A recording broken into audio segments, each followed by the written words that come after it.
Welcome to the news. ముందుగా headlines. Vijayawada sub జైల్లో మాజీ ఎమ్మెల్యే వల్లభనేని వంశీతో ములాఖాత్ అయిన వైసీపీ అధినేత వైఎస్ జగన్. వంశీపై కూటమి ప్రభుత్వం కక్ష సాధింపు చర్యలకు పాల్పడుతుందని ఆగ్రహం.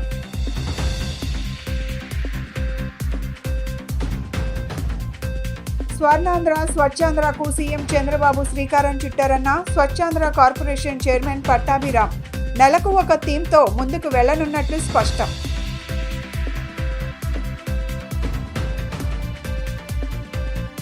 ఆంధ్రప్రభ కాలనీ, ప్రకాష్ నగర్ ప్రాంతాలలో పర్యటించిన మున్సిపల్ కమిషనర్ ధ్యానచంద్ర. ప్రధాన రహదారులతో పాటు చిన్న చిన్న వీధుల్లో కూడా పారిశుద్ధ్య నిర్వహణ ఖచ్చితంగా ఉండాలని సిబ్బందికి ఆదేశాలు. వైసీపీ నేత గన్నవరం మాజీ ఎమ్మెల్యే వల్లభనేని వంశీపై కూటమి ప్రభుత్వం కక్ష సాధింపు చర్యలకు పాల్పడుతోందని మాజీ ముఖ్యమంత్రి వైఎస్ జగన్ ఆరోపించారు. తప్పుడు కేసులు పెట్టి వంశీని అన్యాయంగా అరెస్టు చేశారని ఆయన ఆగ్రహం వ్యక్తం చేశారు. వంశీ ఎట్టి పరిస్థితుల్లోనూ బెయిల్పై బయటకు రాకుండా చూడాలనే ఉద్దేశంతోనే గన్నవరం ఆఫీసును తగలబెట్టే ప్రయత్నం చేశారని, వంశీపై కేసు పెట్టారని జగన్ విమర్శించారు. నాన్ బెయిలబుల్ కేసు నమోదు చేయాలనే ఉద్దేశంతో తప్పుడు కేసు పెట్టారని జగన్ మండిపడ్డారు. విజయవాడ సబ్ జైల్లోని వల్లభనేని వంశీతో మాజీ సీఎం జగన్ ములాఖాత్ అయ్యారు. అనంతరం ఆయన మీడియాతో మాట్లాడుతూ వంశీని అరెస్టు చేసిన తీరు రాష్ట్రంలో క్షీణించిన శాంతి భద్రతలకు నిదర్శనమని చెప్పారు. నాడు గన్నవరంలోని టీడీపీ కార్యాలయంపై దాడి జరగగా అందులో కంప్యూటర్ ఆపరేటర్గా పనిచేస్తున్న సత్యవర్ధన్ పోలీసులకు ఫిర్యాదు చేశారని జగన్ గుర్తు చేశారు. అదే సత్యవర్ధన్ న్యాయమూర్తి వద్ద వాంగ్మూలం ఇస్తూ వంశీ ఎలాంటి తప్పు చేయలేదని చెప్పారన్నారు. అయినప్పటికీ వంశీపై ప్రభుత్వం తప్పుడు కేసు పెట్టిందని ఆరోపించారు. టీడీపీ నేత పట్టాభితో నాటి గన్నవరం ఎమ్మెల్యే వంశీని అత్యంత దారుణంగా తిట్టించారని జగన్ ఆరోపించారు. అసభ్య పదజాలంతో తిడుతూ పట్టాభిని రెచ్చగొట్టారని చెప్పారు. గన్నవరం వెళ్లి సవాళ్లు విసిరారని గుర్తు చేశారు. ఈ క్రమంలో టీడీపీ, వైసీపీ వర్గాల మధ్య ఘర్షణ జరిగిందని, టీడీపీ ఆఫీస్పై దాడికి కారణం పట్టాభి రెచ్చగొట్టడమేనని వివరించారు. పోలీసులు లాఠీ చార్జ్ చేసి అందరినీ చెదరగొట్టారని వివరించారు. ఆ సమయంలో వైసీపీ ప్రభుత్వం ఉన్నప్పటికీ పోలీసులు పక్షపాతం చూపించలేదని, రెండు వర్గాలపై కేసులు నమోదు చేశారని జగన్ తెలిపారు. జగన్తో పాటు వైసీపీ నేతలు పేర్ని నాని, కొడాలి నాని, దేవినేని అవినాష్, మల్లాది విష్ణు, మేయర్, డిప్యూటీ మేయర్లు విచ్చేశారు.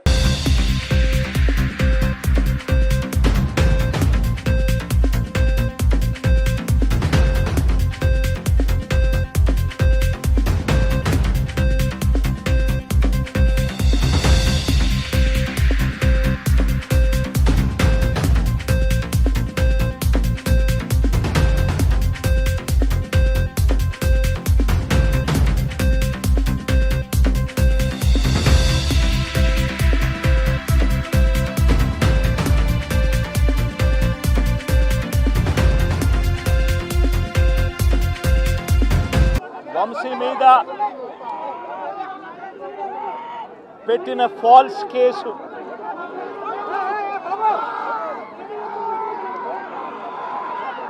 నిజంగా రాష్ట్రంలో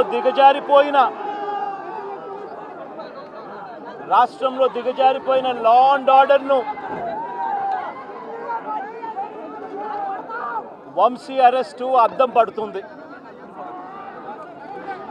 ఎందుకనంటే వంశీని అరెస్ట్ చేసిన తీరు ఒకసారి గమనించినట్టయితే అతి దారుణమైన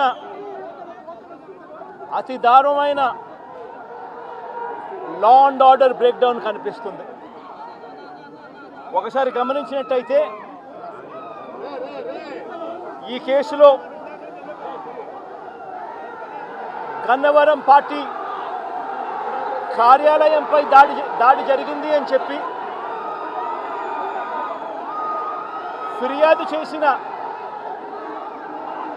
సత్యవర్ధన్ అనే ఈ వ్యక్తి,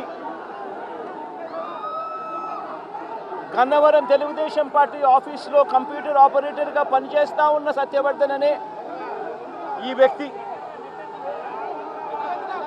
ఫిర్యాదు చేసిన ఇదే వ్యక్తి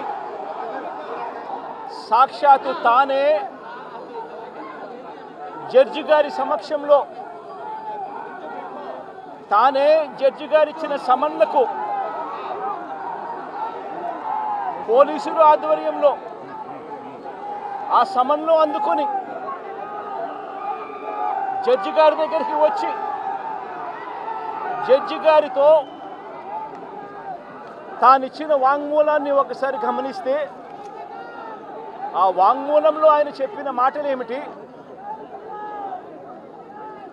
చివరికి ఈరోజు వంశీ మీద పెట్టిన ఫాల్స్ కేసు ఏమిటి? స్వర్ణాంధ్ర స్వచ్ఛాంధ్రకి సీఎం శ్రీకారం చుట్టారని స్వచ్ఛాంధ్ర కార్పొరేషన్ చైర్మన్ కొమ్మారెడ్డి పట్టాభిరామ్ అన్నారు.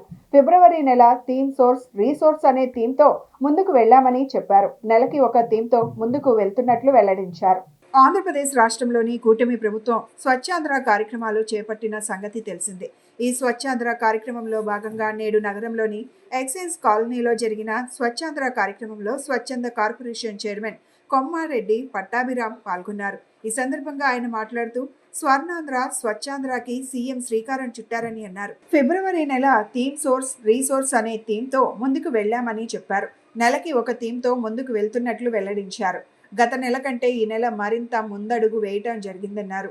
90 శాఖలతో దీనిలో భాగస్వామ్యం చేయడం జరిగిందన్నారు. వీటికి నోడల్ అధికారులను నియమించామని 1,02,000-17,000 మంది ఈ స్వచ్ఛాంధ్రలో భాగస్వామ్యం అయ్యారని తెలిపారు.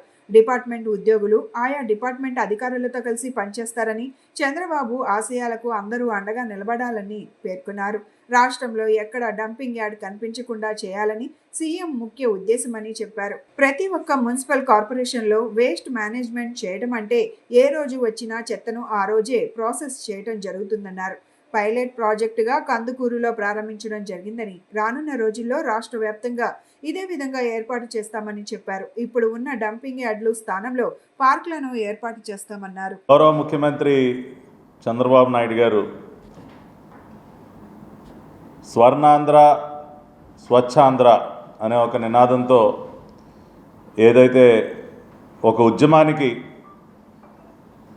జనవరి నెలలో శ్రీకారం చుట్టారో మైదుకూరులో, అది ఆ ఉద్యమం 2వ నెలలోకి ప్రవేశించింది.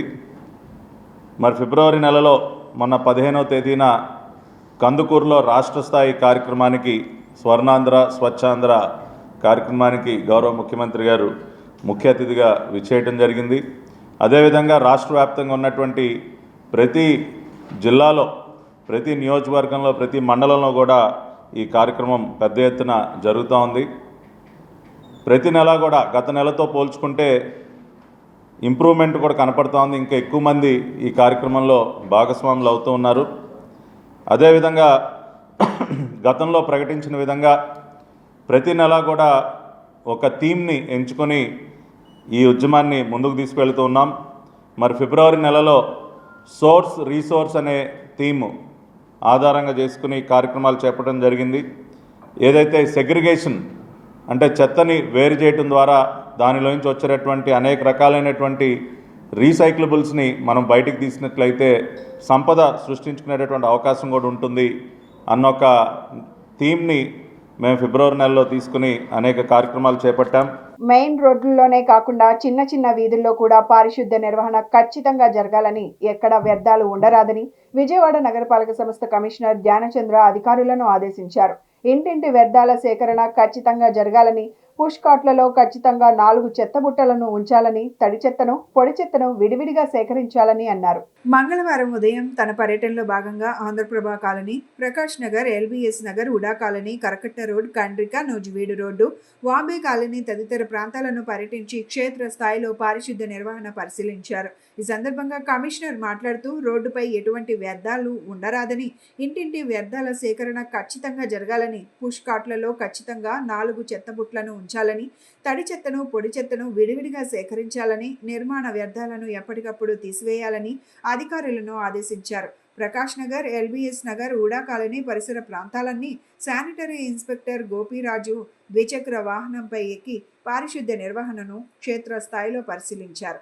వ్యర్థాలను రోడ్డుపైన నిల్వ ఉంచకుండా ఎప్పటికప్పుడు పరిశుభ్రంగా ఉంచాలని, కాలువలో పూడికలను ఎప్పటికప్పుడు తీస్తూ నీటి ప్రవాహంలో ఎటువంటి ఆటంకం లేకుండా చూసుకోవాలని, నీటి ప్రవాహాన్ని ఆగినప్పుడు దోమల ఉత్పత్తి అవుతాయని, దోమలను నియంత్రించడానికి కాలువల్లో పూడికలను తీయటమే కాకుండా మలేరియా సిబ్బంది అప్రమత్తంగా ఉంటూ ప్రతిరోజు ఫాగింగ్ ఎంఎల్ ఆయిల్ స్ప్రే చేస్తూ ప్రజలు దోమకాటు వల్ల అనారోగ్యం పాలవకుండా చూసుకునేటట్టు చర్యలు తీసుకోవాలని కమిషనర్ అధికారులను ఆదేశించారు. సొంత సామాజిక వర్గ నేతలనే చంద్రబాబు నాయుడు టార్గెట్ చేస్తుండడంపై వైసీపీ అధినేత మాజీ ముఖ్యమంత్రి వైఎస్ జగన్మోహన్ రెడ్డి ఆసక్తికర వ్యాఖ్యలు చేశారు. కూటమి అక్రమ కేసులతో అరెస్టైన వల్లభనేని వంశీని విజయవాడ సబ్ జైల్లో పరామర్శించిన అనంతరం వైఎస్ జగన్ మీడియాతో మాట్లాడుతూ వల్లభనేని వంశీని చంద్రబాబు టార్గెట్ చేయడం వెనుక కారణం ఉందన్నారు. తన సామాజిక వర్గానికి చెందిన వంశీ ఎదుగుదలను చంద్రబాబు సహించలేకపోయారని ఆగ్రహం వ్యక్తం చేశారు.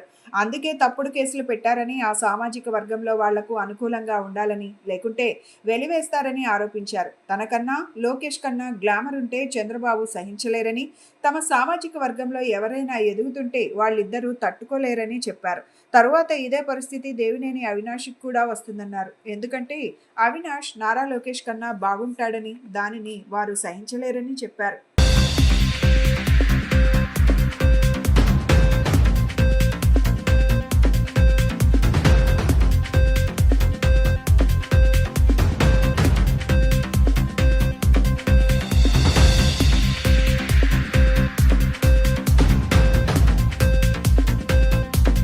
వంశీని ఎందుకు టార్గెట్ చేస్తూ ఉన్నారు అనేది చంద్రబాబు నాయుడు గారికి వంశీని చూస్తే తన సామాజిక వర్గం నుంచి ఒక వ్యక్తి ఎదుగుతున్నాడు, చంద్రబాబు నాయుడు గారి కన్నా గ్లామరస్గా ఉన్నాడు, లోకేష్ గారి కన్నా గ్లామరస్గా ఉన్నాడు, ఒక మనిషి ఎదుగుతున్నాడు అని అంటే తట్టుకోలేడు తన సామాజిక వర్గంలోనే. అందుకని కొడాలని నేను చూసినా ఆ మనిషికి జీర్ణించుకోలేని ఆక్రోశము, వంశీని చూసినా కూడా జీర్ణించుకోలేని ఆక్రోశము. ఎందుకంటే చంద్రబాబు నాయుడు గారి కన్నా చక్కగా ఉంటారు కాబట్టి వీళ్ళిద్దరు. అవినాష్ కూడా పాపం ఎప్పుడో ఒకసారి టార్గెట్ అవుతాడు, ఎందుకంటే లోకేష్ కన్నా చక్కగా ఉన్నాడు కాబట్టి. ఇది చంద్రబాబు నాయుడు గారి మనస్తత్వం. ఆయన కొడుకు ఆ సామాజిక వర్గంలో వాళ్ళు మాత్రమే లీడర్లు. వాళ్ళకి ఎవరైనా పొరపాటున వాళ్ళకు అనుకూలంగా లేకపోతే సామాజిక వర్గం నుంచి వాళ్ళని వెలేయడము. ఇది చంద్రబాబు నాయుడు గారు, రామోజీరావు, ఆంధ్రజ్యోతి రాధాకృష్ణ, TV5 వీళ్ళు ముగ్గురు. నిజంగా ఇది ఒక మాఫియా రాజ్యం. చంద్రబాబు నాయుడు అనే వ్యక్తిని ముఖ్యమంత్రిగా చేయడం కోసం, చంద్రబాబు నాయుడు అనే వ్యక్తికి ఓట్లు వేయించడం కోసం ఒక మాఫియా సామ్రాజ్యం వీళ్ళంతా. ఆ మాఫియా సామ్రాజ్యంలో ఎవరైనా చంద్రబాబు నాయుడు గారికి వ్యతిరేకంగా వాళ్ళ సామాజిక వర్గంలో ఈ అవినాష్ కానీ, నాని కానీ, వంశీ కానీ ఇలాంటి వాళ్ళు ఎవరైనా నిలబడితే, పాప మా శంకర్రావు కానీ, మా బ్రహ్మనాయుడు కానీ ఇటువంటి వాళ్ళు ఎవరైనా నిలబడితే అంతే, వాళ్ళ సామాజిక వర్గంలో తప్పు పుట్టారు, వాళ్ళ అన్యాయస్తులు అని వాళ్ళ మీద తప్పుడు కేసులు పెట్టడం, వాళ్ళ మీద ఇల్లీగల్ అరెస్ట్ చేయించడం, వాళ్ళ మీద బురద జల్లడం, వాళ్ళని ట్రోల్ చేయించడము, ఇవన్నీ కూడా చంద్రబాబు నాయుడు గారి నైజం, లోకేష్ గారి నైజం చూపిస్తుంది ఇవన్నీ కూడా.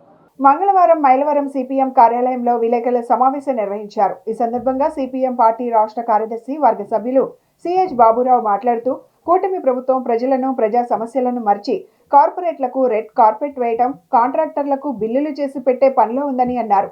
ఎన్నికల హామీలు పూర్తిగా మర్చిపోయిందని, సూపర్ 6 జాడే లేకుండా పోయిందని ఆయన అన్నారు.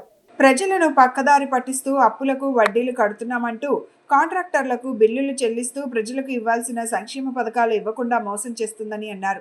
ఉన్న ఉద్యోగాల జాడ లేకుండా పోయిందని, డిఎస్సి ప్రకటనలకే పరిమితమైందని, అంగన్వాడీలకు గ్రాట్యుటీ ప్రకటన ఎమ్మెల్సీ ఎన్నికల స్టంట్ తప్ప ఉద్యోగుల మీద ప్రేమ కాదని అన్నారు.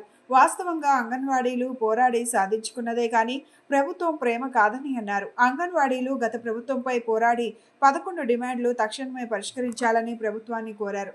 ఉమ్మడి గుంటూరు, కృష్ణా జిల్లాల్లో జరుగుతున్న ఎమ్మెల్సీ ఎన్నికలలో ఉద్యోగులు, ఉపాధ్యాయులు, పెన్షనర్లు, రైతులు, రైతాంగ కుటుంబాలు ఆలోచించాల్సిన అవసరం ఉందని, ఓటు వేసేటప్పుడు ప్రలోభాలకు గురి కాకుండా విద్యావంతులను, నిబద్ధత, నిజాయితీ కలిగిన రాజ్యాంగ విలువలు తెలిసిన వ్యక్తులను శాసన మండలికి పంపించుకోవడం మంచిదని సూచించారు.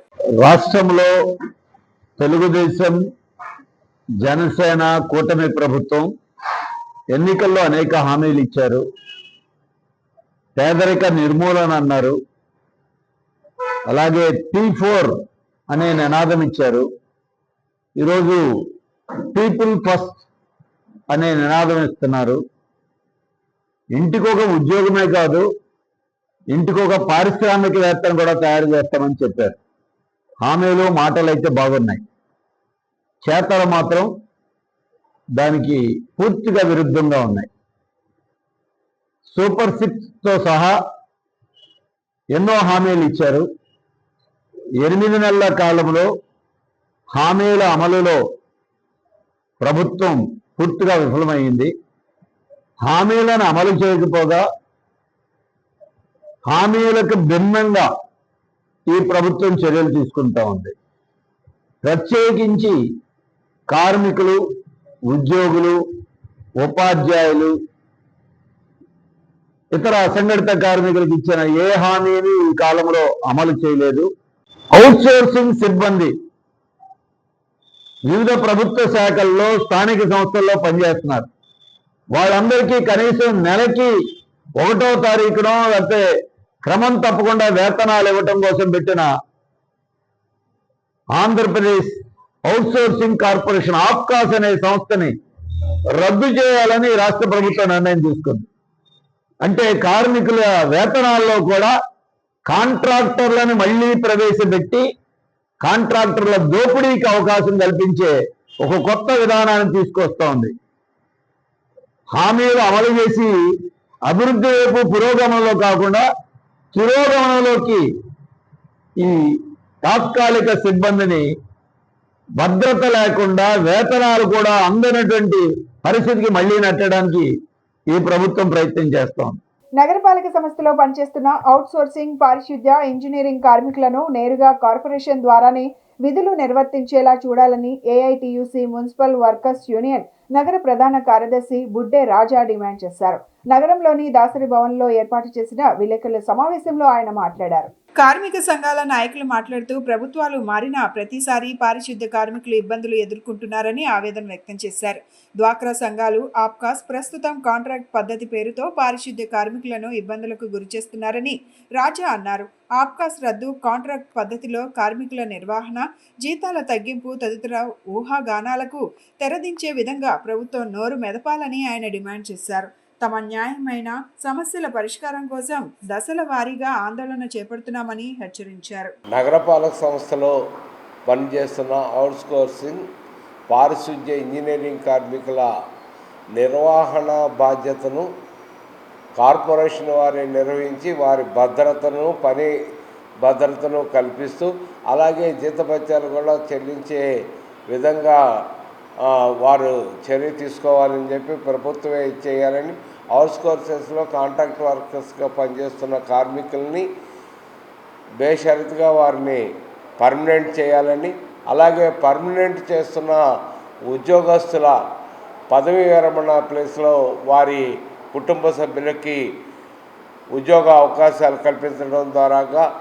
నగరపాలక సంస్థలో ఉన్న ఖాళీలను భర్తీ చేయాలని, అలాగే ఈ అవుట్సోర్సింగ్లో కాంట్రాక్ట్ సిస్టంలో ఉన్న ఖాళీలని సత్వరమే సీనియారిటీ ప్రాతిపదికగా ఇప్పుడు ఎవరైతే కార్మికులు చేస్తున్నారో వాళ్ళని స్క్రూటినీ చేసి వారిని రెగ్యులేట్ చేయాలని చెప్పేసి కోరుతున్నాం. పారిశుద్ధ్య, అవుట్సోర్సింగ్, ఇంజనీరింగ్ కార్మికుల ఇబ్బందులను దృష్టిలో పెట్టుకొని కార్పొరేషన్ ద్వారానే వారికి జీతాలు చెల్లించాలి.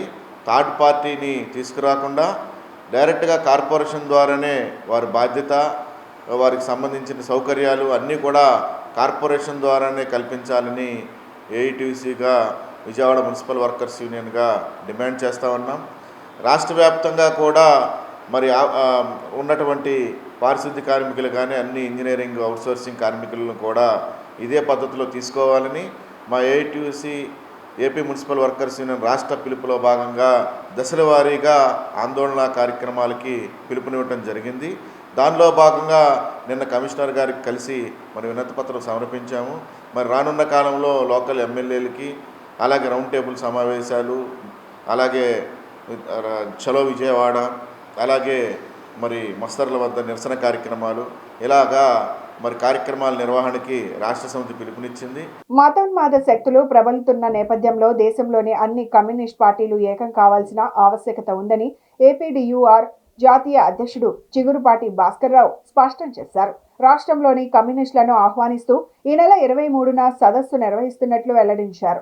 మంగళవారం గాంధీనగర్ ప్రెస్ క్లబ్లో ఓపీడీఆర్ జాతీయ అధ్యక్షుడు చిగురుపాటి భాస్కర్రావు ఆధ్వర్యంలో మీడియా సమావేశం జరిగింది. ఈ సమావేశంలో భాస్కర్రావు మాట్లాడుతూ దేశంలో మత ఛాందసవాద రాజకీయ పార్టీలు రాజ్యమేలుతున్నాయన్నారు. ఈ తరుణంలో రాజ్యాంగ పరిరక్షణ కోసం మార్కిస్టు భావజాలం ఉన్న అన్ని కమ్యూనిస్ట్ పార్టీలు ఏకం కావాల్సిన ఆవశ్యకత ఎంతైనా ఉందన్నారు. ఈ నెల 23న నగరంలో జిల్లా కోర్టు ఎదురుగా ఉన్న బుక్ ఫెస్టివల్ లైబ్రరీ హాల్ నందు భారత కమ్యూనిస్ట్ పార్టీ పురోగమనం, ఆవశ్యకత, అవకాశాలు, అవరోధాలు అన్న అంశంపై అన్ని కమ్యూనిస్ట్ నాయకులతో సదస్సు నిర్వహిస్తున్నామన్నారు. ఈ సమావేశంలో నాగార్జున యూనివర్సిటీ ప్రొఫెసర్ అబ్దుల్ నూర్ బాషా, ఇంజనీర్ చంద్రశేఖర్, సామాజికవేత్త ఎం అరుణ్ కుమార్ తదితరులు పాల్గొన్నారు. మిత్రులారా, మన దేశంలో కమ్యూనిస్ట్ ఉద్యమం ప్రారంభమయ్యి 100 సంవత్సరాలు పైగా అయింది. వాస్తవానికి మన భారతదేశ గడ్డ మీద వలస భారతదేశంలో 1925లో కాన్పూర్లో కమ్యూనిస్ట్ పార్టీ ఏర్పడింది. అదే సంవత్సరం ఆర్ఎస్ఎస్ కూడా ఏర్పడింది. ఈ రోజున ఆర్ఎస్ఎస్ శక్తులు అధికారంలో ఉండి ఒక స్వతంత్ర సెక్యులర్ భారతదేశాన్ని విచ్ఛిన్నం చేసేటువంటి కార్యక్రమాలు చేస్తున్నారు. అలాగే అమెరికాకి మరి ఈ మధ్య బందీలు అయిపోయిన పరిస్థితి ఉంది. ఈ పరిస్థితి నుంచి ఈ దేశాన్ని రక్షించగలిగేది కమ్యూనిస్టులు మాత్రమే అని చెప్పేసి ఒకప్పుడు ఈ దేశ ప్రజలంతా కూడా నమ్మారు. లక్షల కోట్ల సంఖ్యలో కమ్యూనిస్ట్ పార్టీ వెనకాల నిలబడ్డారు. ఫిబ్రవరి 23వ తారీఖు ఆదివారం జరగబోయేటువంటి ఈ కమ్యూనిస్టు ఉద్యమ శతవార్షిక సదస్సు దాన్ని విజయవంతం చేయాలని ప్రజలకు పిలిపివ్వటం కోసమే ఇప్పుడు ఈ ప్రెస్ మీట్ ఏర్పాటు చేయడం జరిగింది. దీంట్లో ఇందాక భాస్కరరావు గారు చెప్పినట్లుగా మొత్తం దాదాపు 17 కమ్యూనిస్టు గ్రూపులు కానీ కమ్యూనిస్ట్ పార్టీలు కానీ ఈ సదస్సులో పాల్గొనబోతున్నాయి. వారు ఈ దేశంలో ఇప్పటివరకు ఎదురవుతున్నటువంటి వర్గ సమస్యలు కానీ కుల సమస్యలు కానీ చర్చించి వాటికి ఉన్నటువంటి అవరోధాలను ఏ విధంగా మనం పరిష్కారం చేసుకోవాలి, ఎలా చేస్తే భారతదేశంలో ఒక ప్రజాస్వామిక వాతావరణం ఏర్పడుతుంది, ఒక లౌకిక వాతావరణం ఏర్పడుతుంది అనేటువంటి అంశం మీద వారి యొక్క వారి అభిప్రాయాల్ని తెలియజేస్తానికి ఈ సమావేశం ఏర్పాటు చేశాము. ఈ సందర్భంగా ప్రజలందరికీ కూడా ఆ దాంట్లో పాల్గొనమని చెప్పి పిలిపివ్వడం కోసం ఈ సదస్సు ఏర్పాటు చేయడం జరిగింది. తన స్థలాన్ని కబ్జా చేశారని రెవెన్యూ పోలీస్ అధికారులకు తమ సమస్య చెప్పినా పరిష్కారం కాలేదని ఎం లక్ష్మీనారాయణ ఆవేదన వ్యక్తం చేశారు. 35 సంవత్సరాల క్రితం తన మేనకోడలైన శ్రీలక్ష్మి పేరుతో కొన్న స్థలాన్ని చుట్టుపక్కల వారే కబ్జా చేశారని ఆరోపణలు చేశారు. గత ప్రభుత్వంలో తమకు న్యాయం జరగలేదని, కూటమి ప్రభుత్వంలోనైనా న్యాయం జరుగుతుందన్న ఆశాభావం వ్యక్తం చేశారు. తమ స్థలం కబ్జా అయిందని అధికారుల దృష్టికి తమ సమస్య తీసుకువెళ్లిన పరిష్కారం కాలేదంటూ బొబ్బా శ్రీలక్ష్మి, ఆమె మేనమామ ఎం లక్ష్మీనారాయణ గాంధీనగర్లోని ప్రెస్ క్లబ్లో మీడియా సమావేశం నిర్వహించారు. ఈ సమావేశంలో వారు మాట్లాడుతూ 35 సంవత్సరాల క్రితం మంగళగిరి మండలం చిన్నకాకాని గ్రామంలో 600 చదరపు గజాల ఖాళీ స్థలాన్ని కొని రిజిస్టర్ చేయించుకున్నామన్నారు. దానిని 9 సంవత్సరాల క్రితం దాని చుట్టూ ఉన్నవారు కబ్జా చేశారని, తమకు న్యాయం చేయాలని police, revenue, survey, revenue minister, గవర్నర్ల దృష్టికి తీసుకువెళ్లినా ఫలితం లేదన్నారు. కూటమి ప్రభుత్వంలోనైనా తమకు న్యాయం జరుగుతుందని ఆశాభావం కలిగిందన్నారు. ముఖ్యమంత్రి నారా చంద్రబాబు నాయుడిని, లోకేష్ బాబును కలిసి తమ సమస్యను వివరిస్తామన్నారు. నా పేరు లక్ష్మీనారాయణ. ఈ అమ్మాయి పేరు బొబ్బా శ్రీలక్ష్మి. నా మేనగోళ్ళు అవుతుంది ఈ అమ్మాయి. ఈ అమ్మాయి పేరుతో వాళ్ళ నాన్నగారు సుమారు 35 సంవత్సరాల క్రితం చిన్నకాకాని గ్రామం మంగళగిరి మండలం నందు 600 గజాల నివేశన స్థలం కొన్నారండి, నేషనల్ హైవే పక్కన. ఆ తరువాత నేషనల్ హైవే 2 సార్లు వెడల్పు చేసినప్పుడు సుమారు దాంట్లో సగం ఆ 2 సార్లు నేషనల్ హైవే వెడల్పు చేసినందువలన రోడ్డు కింద పోయింది. సుమారు 300 గజాల స్థలం మిగిలింది.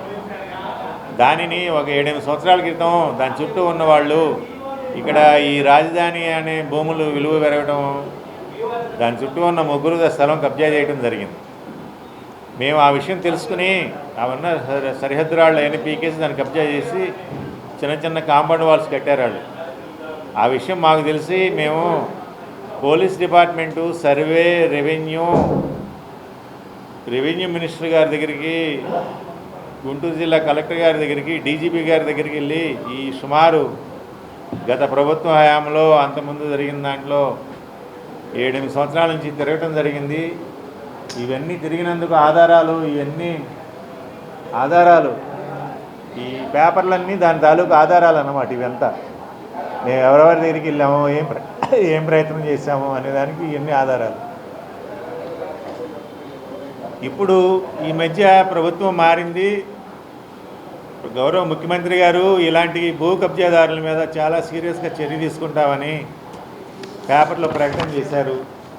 డీజీపీ గారు కూడా ఈ మధ్య కొత్తగా డీజీపీ గారు మారారు, కొత్త ఆయన వచ్చారు. వారు కూడా పత్రికాముఖంగా ప్రకటన చేశారు, భూ కబ్జాదారుల మీద చాలా కఠినమైన చర్యలు తీసుకుంటామని. ఆ 2 ప్రకటనలు చూసి మేము ఆశపడి మళ్ళీ ఇప్పుడు దీన్ని ఈ కబ్జా నుంచి విడిపించుకోవడానికి ప్రయత్నం మళ్ళీ బయలుదేరామన్నమాట.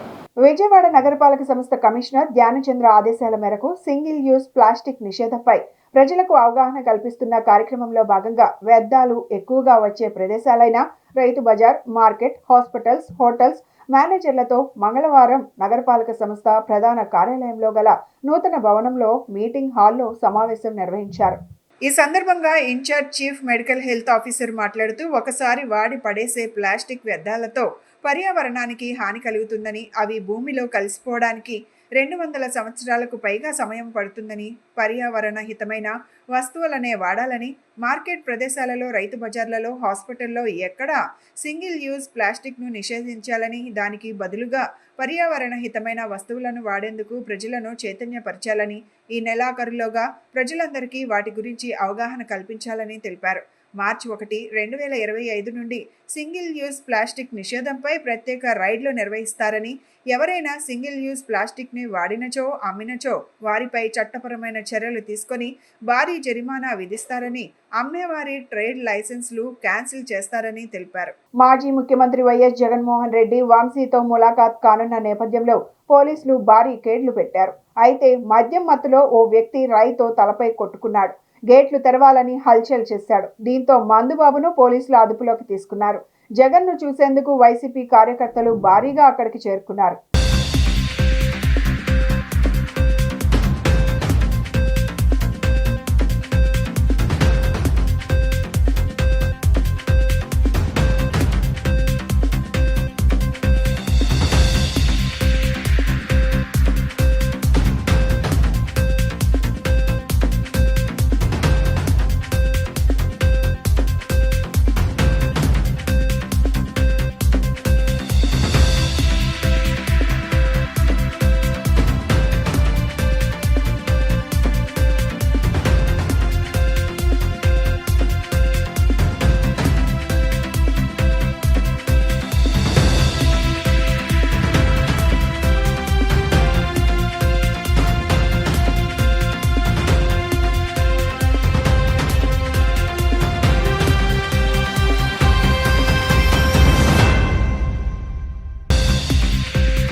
గన్నవరంలోని లిటిల్ లైట్స్ అనాథాశ్రమంలో అర్ధరాత్రి అగ్ని ప్రమాదం జరిగింది. ఈ ఘటనలో 6 విద్యార్థులకు గాయాలు అయ్యాయి. పిల్లలు నిద్రిస్తున్న సమయంలో ఒక్కసారిగా మంటలు ఎగసిపడ్డాయి. ఆ సమయంలో హాస్టల్లో 140 మంది వరకు విద్యార్థులు ఉన్నారు. స్థానికులు వెంటనే ఫైర్ సిబ్బందికి సమాచారం ఇవ్వడంతో పెను ప్రమాదమే తప్పిందంటున్నారు.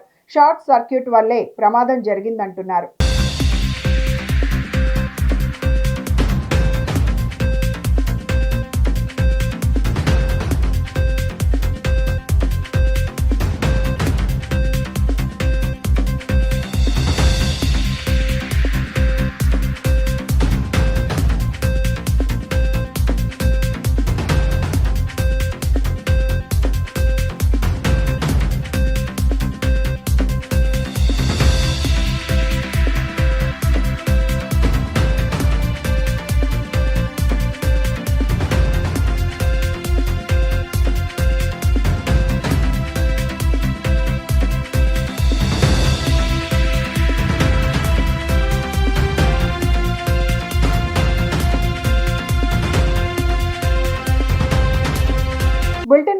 ముందు హెడ్లైన్స్ మరొకసారి.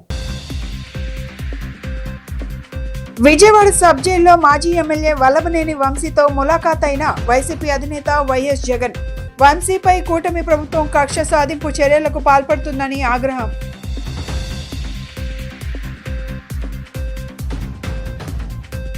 స్వర్ణాంధ్ర స్వచ్ఛాంధ్రకు సీఎం చంద్రబాబు శ్రీకారం చుట్టారన్న స్వచ్ఛాంధ్ర కార్పొరేషన్ చైర్మన్ పట్టాభిరామ్. నెలకు ఒక థీమ్తో ముందుకు వెళ్లనున్నట్లు స్పష్టం.